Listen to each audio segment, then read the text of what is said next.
My project is called Simwatachela Sustainable Agricultural and Arts Program, an acronym of SSAAP.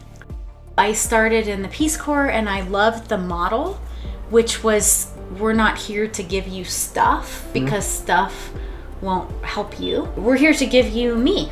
I'm here to be with you. As a relationship building project. I was invited to come back to Zambia by my village. They invited me back, and a man that had a lot of cows sold a few cows and bought my air ticket.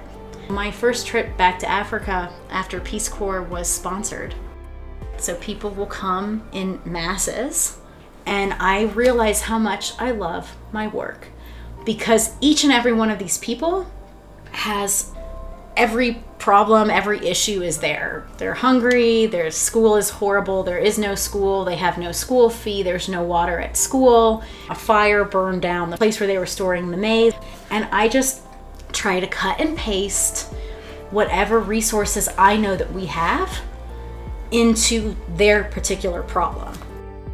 I can honestly say that my project in Africa is because of the Africans. Even the most educated person living in the city in any of these African countries is still very in touch with nature. I don't have any friends in Africa. I don't know any families in Africa that don't have at least one child that's died. Most of them, it's 2, 3, 4, multiple kids that have died. My undying respect goes out to the people of Africa that have had to suffer through that maybe multiple times. And they're still surviving and they have a smile on their face. There's not a day in their life that they don't think of that child. It's human nature. Because they're so connected to nature, that's not intellectually based. It's an overall flow of understanding that they have that there is something much more powerful than them. And in the West, if something happens to our children, it's the end of us. We can't function. And I understand that. I'm the first to say, if something happened to my daughter, I'm finished. I deeply and profoundly respect an entire continent of people that's had to live through incredible sufferings. And they do it with such beauty and grace. Against all odds, they will rise. I'm very lucky because I get to stay with the people, so I know what that water means to them. So it changes what it is to me.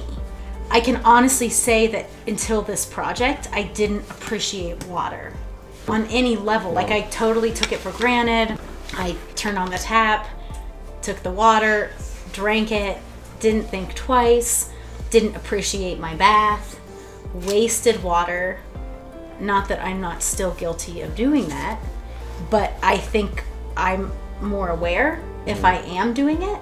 And hopefully have taught my daughter not to do it and hopefully do it less. But I've become conscious of water and it's changed my relationship to water. How I feel when I'm at the ocean or when I'm immersed in water. It brings a new spirit in me because it's this is the life force.